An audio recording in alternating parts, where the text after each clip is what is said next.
personne pourra prouver, encore une fois, qu'en le changeant, ce serait mieux.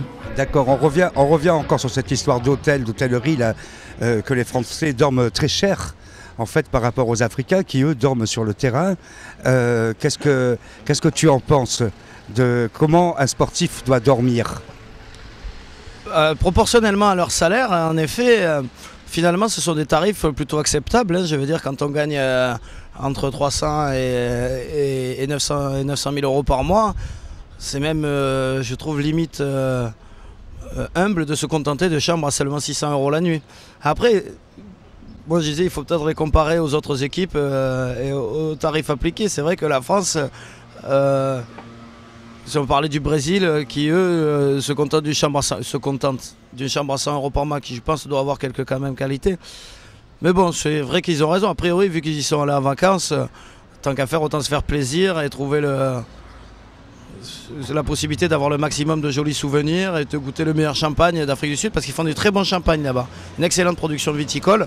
Et je pense que là, les Français vont trouver de quoi passer du bon temps. D'accord, donc ça promet des éjaculations de champagne au pays où quand même il faut très faire attention par rapport au sida. Hein, il faut quand même prévenir l'équipe de France qu'il faut faire attention, porter des préservatifs et puis parler un peu anglais pour savoir l'âge des jeunes filles. Ce soir on vous met. Oui, alors moi je pense que Marseille de toute façon a toutes ses chances puisque Marseille boit du pastis. Marseille mélange le pastis avec de l'eau et comme tout le monde le sait, Marseille est siège mondial de l'eau jusqu'en 2012. Donc je pense que Marseille a toutes ses chances, surtout dans le phénomène de gravité en fait, alors que le pôle Nord fond, le pôle Sud lui se régale. Je pense qu'il y a de la glace et il y a tout ce qu'il faut pour que les icebergs arrivent pour cette Coupe du Monde. Qu'est-ce que tu en penses ? L'iceberg, la glace, ou alors les fenêtres, les verts, l'équipe locale. Bon, ce que je dirais, c'est vrai qu'une préparation assez tronquée, des matchs amicaux un peu à l'image de l'équipe de France. Mais bon, c'est vrai que l'équipe de France, quand même à un autre niveau. Ici, bon, nous, on espère bien sûr qu'ils fassent une Coupe du Monde honorable.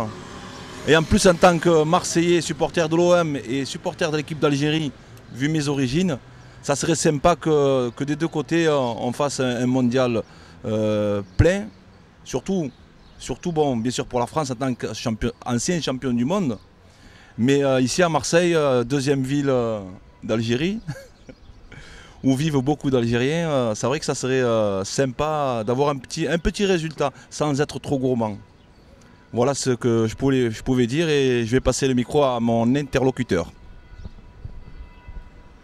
Oui, alors pour l'Algérie, ils ont quand même un groupe assez difficile. Hein. Alors eux, ils sont absolument condamnés à l'exploit de toute façon. Hein.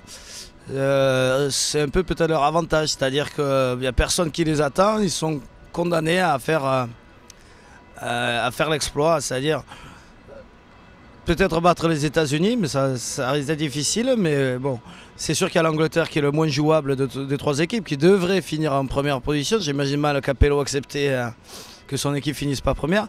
Et puis il y a les autres verts du groupe, je crois, hein, la Slovénie. Donc l'Algérie, a priori, c'est peut-être l'équipe la plus prenable du groupe. C'est l'équipe sans doute, une des équipes qui a, je pense, le plus d'énergie et d'enthousiasme à revendre et qui est condamnée à l'exploit. Donc il faut leur souhaiter. Puis ça serait rigolo d'avoir un match France-Algérie. En fait, ça serait rigolo. Je suis pas sûr que le gouvernement français l'apprécie beaucoup parce que... Mais moi personnellement j'aimerais bien, ça me ferait plaisir. Puis même peut-être une victoire de l'Algérie, mais là je crois que ça serait je crois qu'on assisterait à des suicides collectifs en masse au plus haut niveau de l'État français. Voilà, donc l'Algérie il faut les soutenir. Puis alors je sais pas, Karim Ziani il joue, il y est. Voilà, donc Karim Ziani, un ancien Marseillais, donc bon. Voilà, il faut qu'il gagne maintenant. Ce soir on vous met. Donc le schéma tactique, voici le stade d'Afrique du Sud, ici avec les tribunes, ici les Africains, ici les Africains, ici les Africains, ici les Africains.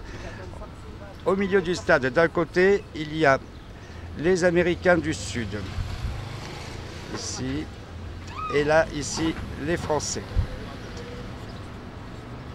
Les vignes avec le champagne, tout autour du stade.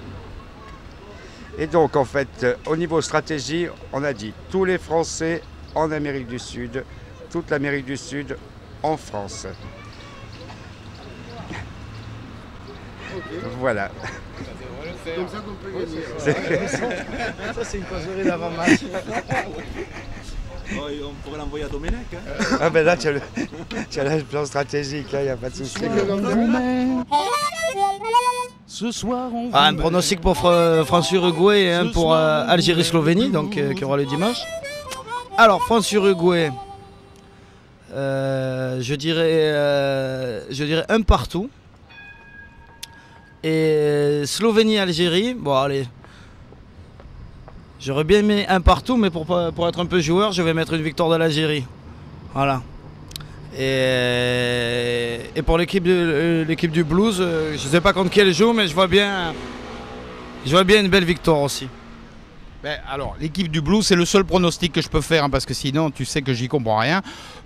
L'équipe du Blues, traditionnellement, il faut passer un match de blues se regarde à l'envers. C'est-à-dire, tu l'enregistres et après, tu le regardes à l'envers, parce que tu sais ce qui se passe quand tu passes un match de blues à l'envers. Hein, et ben, tu retrouves ton boulot, ta femme revient et ton chien ressuscite. Et oui, c'est ça le blues à l'envers. Voilà, bon, au niveau des pronostics... c'est vrai que ce France-Uruguay s'annonce explosif. Déjà, équipe rugueuse face à équipe technique. C'est vrai que j'aimerais que l'équipe de France se réveille et mette plusieurs buts. Mais c'est vrai que moi, je vois plutôt un 0-0. Parce que défense de fer, l'Uruguay, la France a aussi des qualités en défense à faire valoir. Ça fait bien tourner le ballon. Voilà, moi je vois un bon 0-0 avec pas mal de jeux. Bon, après, en ce qui concerne, comme on disait, la deuxième ville de France, Marseille, où vivent beaucoup d'Algériens, c'est vrai qu'il y a pas mal de supporters des Fennecs. Je dirais que commencer avec un bon résultat, surtout ne pas perdre. Bon, ça serait sympa, là c'est le cœur qui parle, que l'Algérie gagne 1-0. 1-0, ça serait bien. Voilà. Et après, comme on dit... 1, 2, 3, vive à l'Algérie et allez les Bleus. Oui, donc c'était cette émission donc en direct de la Canebière, ici pour vous à Marseille. Comme je le dis, toujours entre les réformés et le bout de la terre. Et au bout de la terre, l'Afrique du Sud. Merci à vous les studios. Ce soir on vous met le blues.